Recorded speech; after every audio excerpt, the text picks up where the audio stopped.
Ladies and gentlemen, welcome back to another video, and today we have a big one. This is one of the biggest updates I have ever seen, and wow, it is introducing a lot. The main topic being naval units. Naval units are making an introduction into Warpath, and I'm very excited for it. Of course, it's going to be a whole new journey that we have to approach on, but let's quickly jump and dive into what we are expected to get, as well as obviously I've got some pictures for you. We're basically going to go through what this 11.0 update is going to bring. I'm going to briefly go over all the different things. Of course, even when it comes to like the officers, the units, I'll give a brief breakdown of each individual thing.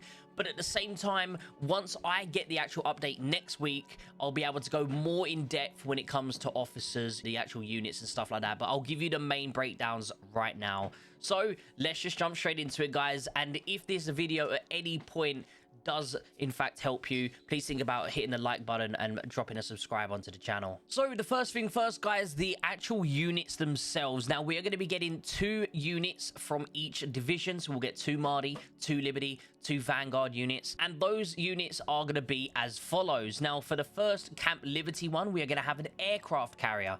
Now the aircraft carrier is going to have a huge range of 8 map grids. Now that's honestly crazy, and it's going to use sort of aircraft, carrier based aircraft within the actual unit itself, and they will fly out and deal damage to other ships and naval bases. But one thing about this unit is once it is back inside of its base and dealing that sort of garrison damage, it's going to use missiles, the same equivalent firepower of what those bombers would be putting out. So it's slightly different with this one when it comes into garrison damage, but overall this sounds like a really cool thing. In World War II, those bombers on aircraft carriers were a massive thing, so let's see how this is going to play out. And finally, with this actual ship, it is taking up 2 spots, whereas I believe every other one only takes up 1 map grid, so that's kind of cool. Moving on to the next Camp Liberty, we have a guided missile destroyer. Now the guided missile destroyer has a range of 5 grids, and this actually has the highest fortification damage amongst all the naval units. Now, this will, in fact, shoot missiles at people, but the missiles can be intercepted depending on the defense side of things. But overall, guys, it has a 100% firing accuracy, so every missile will hit, unlike if you think about the Howies and stuff. Some of those technically miss and you lose out on damage, but with these, every single missile hits unless it is destroyed in midair. Moving on to the first Marty's Watch, and we are going to be having here a submarine. Now the submarine does go underwater, and it has a firing range of only 2 map grids. But the reason for this is submarines are invisible to anyone except from the owner and its allies. So for example, if a teammate of yours has it, it's not going to be invisible for you. But with regards to this, the position of your submarine will be exposed if you come in within 2 map grids of an enemy sort of ship. So it's not forever that you're invisible. If you get within 2 map grids, you will become visible. Now, once you exit combat, it takes 10 seconds for you to go invisible again, so you can still be seen for some distance and time. Now there is a counter for this that we will talk about shortly. Also, with regards to the submarine, if you are attacking enemy naval ships and also naval bases, if you get too close to them, they do have anti-submarine weaponry that can shoot at these submarines. So of course, it's not like your submarine is invincible under the water. It can still take damage if you are within range of it. So guys, the next one here is going to be the Martyr's Watch Armored Destroyer, and the Armored Destroyers are equipped with heavy naval guns, thick armor, and have a 4 range firing grids. They have high penetration, allowing them to deal damage to other destroyers and aircraft carriers, and honestly it kind of reminds me of like a helicopter. So each of them have different abilities, but they kind of all resemble the same style of play as ground units. But again, this unit is also a pretty slow unit, so it does obviously has a pretty high penetration, but also very slow maneuverability. Moving on to the first Vanguard division, we have the anti-submarine frigate. Now this is kind of similar to an L-tank. It's the highest speed within all the naval units, and this has a main turret that can be used up to 4 map grids. These are to deal with submarine using anti-submarine torpedoes, and obviously they do the most effect when it comes to hitting submarines, but I'm pretty sure you'll probably be able to use these torpedoes on other ships, but they just won't do as much damage potentially. Not 100% sure there, but again, we'll see this more in depth next week. And the final naval ship to come out, guys, is the Vanguard Division Anti-Aircraft Destroyer. So the Anti-Aircraft Destroyer is more of a support unit, and it can be used for attacking both ships and aircraft. But their main weapon is a medium-sized missile with the firing range of 5 map grids. So as you can see, we're getting, you know, the 4 to 5, and then the aircraft being 8. But around that 4 to 5 is where the average of them can fire at. We have one that shoots at 8, one that shoots at 2. So in general, guys, I think that this is a pretty decent balance of different abilities. I do also want to add in, I forgot to mention, the anti-submarine frigate, the one we mentioned before, that actually is capable of detecting submarines up to 4 map grids away. So although the submarine can only shoot at 2 map grids, you could be spotted up to 4 map grids if you have a frigate. So this is going to be a very, very useful unit that I think is going to be one of the most popular units on the field. So moving on to just talking about the actual ships and themselves, the biggest one of all, being completely different to what we've ever seen, guys, is that all ships except the aircraft carriers can attack while moving to pursue their targets. Now, as we know right now, whether it be artillery, tanks, anything, if you are moving, you stop engaging, right? You cannot attack while you're moving as we currently play the game. But with the ships one, you're going to actually be able to continue attacking while you are moving your units. So that is one very strong difference that we're going to see a complete change in gameplay. Also, while you are attacking though, your normal attack damage will be reduced, and also your actual tactical skills will be slowed down. So it's not going to be super overpowered. They are going to have reductions if you're moving and attacking at the same time, as opposed to staying still and attacking. They're going to be slightly different in damage there, but you do have ways with high pursuing capabilities that have reduced the effects of these drawbacks. So that's kind of cool. We'll see where that takes us. Moving on to the next thing, guys, you can relocate your base to the sea and convert it into a command ship. So as of right now, we have our sort of command truck when we go into truck mode, and then we can build our base. Well, we can teleport into, you know, we can teleport into the water, and we'll have a ship, and then the ship can turn into a naval base on the water. So we still have that same effect of the, you know, we've got the truck, and we've got the base, and now we've got a ship, and we've got a base. So it's the same thing. We can move everything at once. We can build our base and garrison our units. That is going to remain the same. Now, another thing is when you, let's just say you're in the water, you truck over, or technically you sail your boat, your command ship over to land. Once you approach the land, you can then turn that ship back into a command truck, and you're back on land again. And that's then when you can start using your ground units again. Moving on to one of the things I think that you guys are going to be most sort of anticipated and excited about is going to be the new officers. We are getting 3 new officers to start with. We'll quickly give a quick breakdown of it. I won't go into full detail of it now, even though if you feel free to read any of this, I will be going over the main points, obviously, but we'll do a more in-depth one next week when I actually get them on hand, and we'll go into a deep dive of the new officers then. All 3 of them, by the way, are versatile officers, so they will work on absolutely any unit you put them on, which is kind of cool to start with. But moving forward, we will see naval officers that are designed for, like, destroyers, designed for aircraft carriers, that will give that extra buff for that one unit. So moving on, definitely think about saving your statues, because we are going to get a load of new officers for the naval as well. So moving on, guys, as we can see here, the first one, Liberty Blaze, is going to have a skill damage of 1800, and it will increase the damage intensity by 15% for 8 seconds. This officer here, guys, is kind of going to be your normal attack, speed, and sort of damage officer. Now, this here will probably be best on a frigate from what I'm looking at, because it offers that normal attack boost. It also offers speed. It offers load time. This will be good on the frigate, which is obviously the fastest unit. It's also going to be able to keep up with units, keep attacking them while on the move. It's going to be, I think, the best suited for that unit. Now, the next officer here is Captain Unbeaten, and he looks like Captain Spanner shares a similar name to Captain Spanner, and also has very similar skills. Now let's move on to him. He offers a shield coefficient of 1800, so he's kind of like, you know, Steel and all of these shield officers. He increases the damage resist, he increases HP, more damage resist. He also increases the missile defense from warships, which is kind of cool. And then finally, whenever this officer's in a fight, there's a 20% chance for him to recover HP, healing coefficient of 500. So again, he has that Spanner healing ability, but he also has, you know, the shield protection. So this is going to be more of that sort of super heavy style officer. He's going to go on your tanking unit, and it's going to be kind of cool to see just all the different combination of officers that are to come. Moving on to the final officer, which to me kind of seems like the more offensive one than the first one. The first one being on that sort of frigate where it's running around, doing its quick attacks and stuff. This one seems just more like artillery style, like pure damage. So this one calls in an airstrike damage coefficient of 1800, the same as before. But if the enemy hit was over 50% HP, the strike deals an extra 450 coefficient.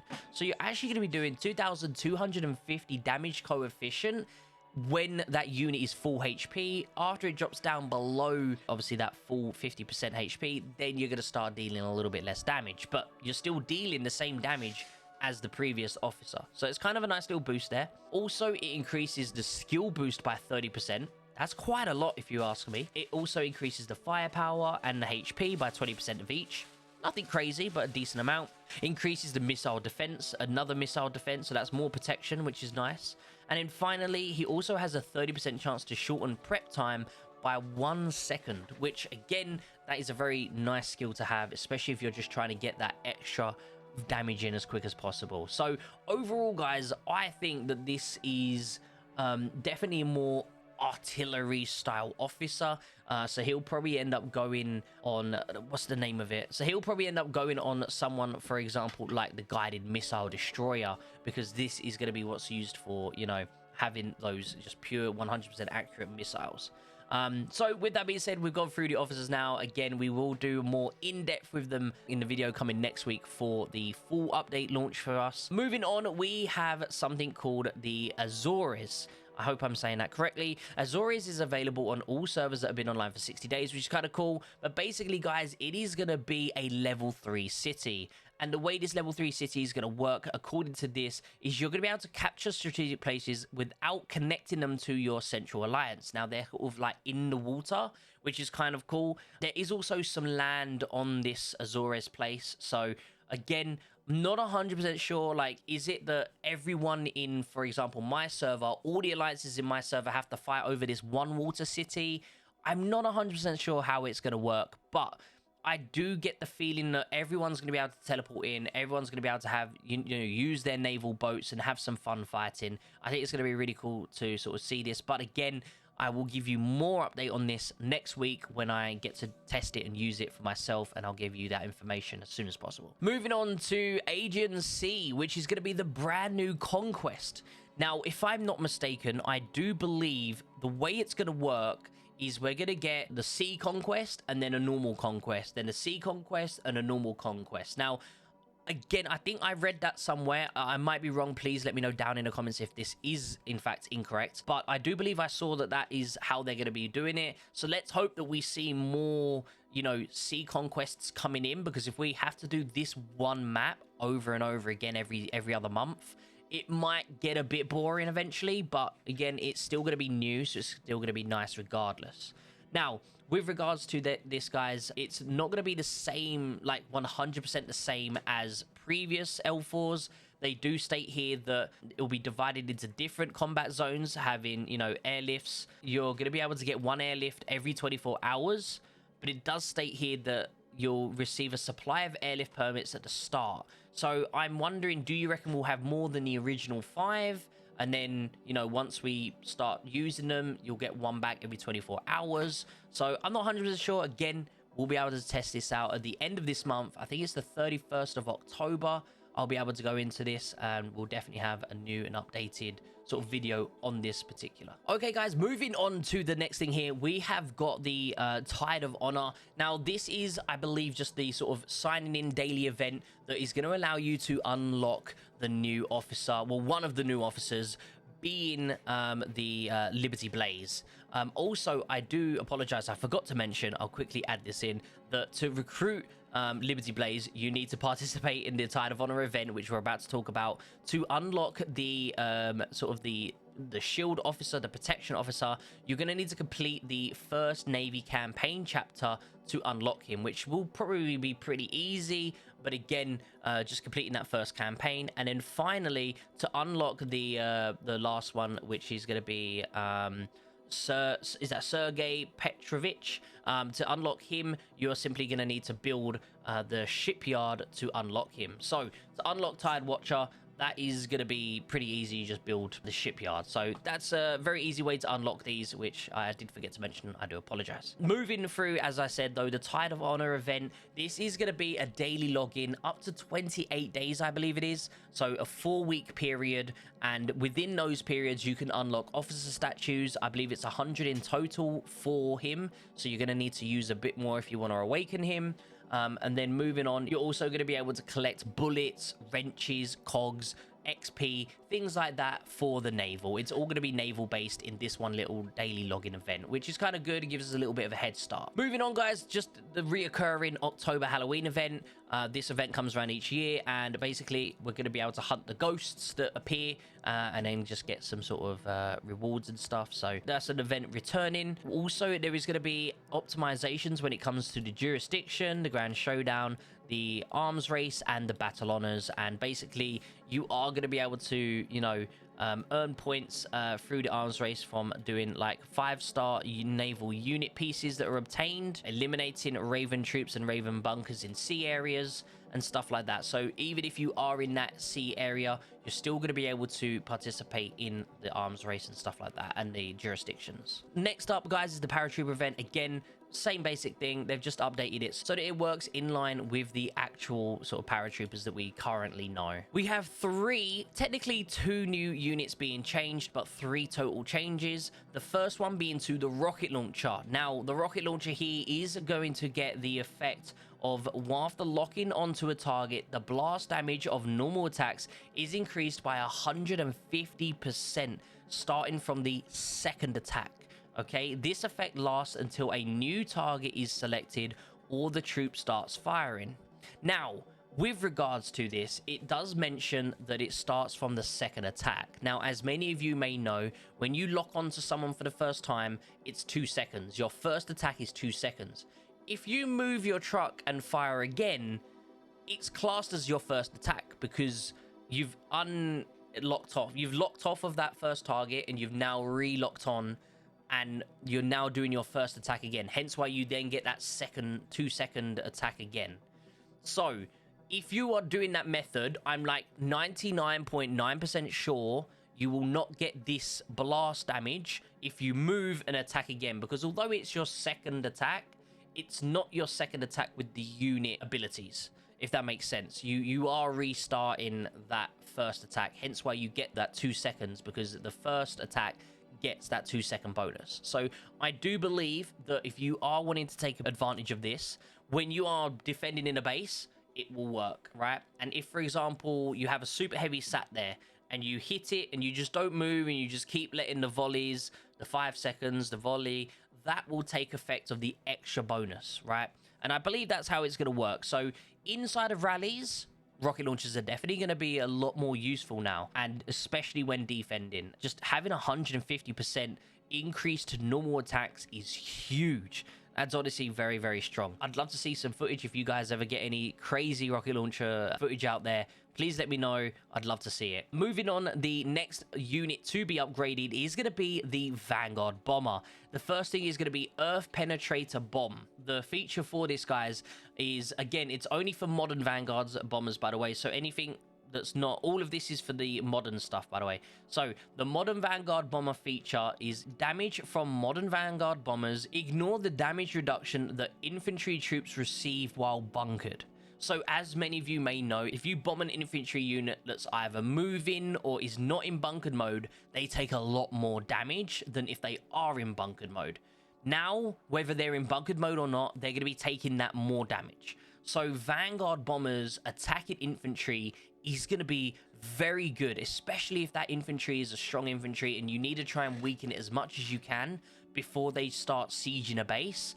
The quicker you can destroy that. So all Vanguard bombers out there now, you're going to want to be focusing pretty much on infantry because you're really going to want to try and take advantage of destroying their tanking ability. Moving on, guys, the second thing is HE ammo, and the damage from modern Vanguard bombers is shared by all visible units on the target troop, with the damage increase by 2% for each visible unit. For example, here, an MB has 5 visible units, okay? Those 5 units would mean that the Vanguard bomber is going to do an extra 10% damage than before, because there's 5 units and you times that by 2% for each. That's 10% extra damage. Now, there is 24 infantrymen. If you zoom in on an infantryman, there's 24 of them sat there or stood there, right? So if you attack someone that's not in bunkered mode, an infantry that's not in bunkered mode, you're going to be dealing 48% extra damage.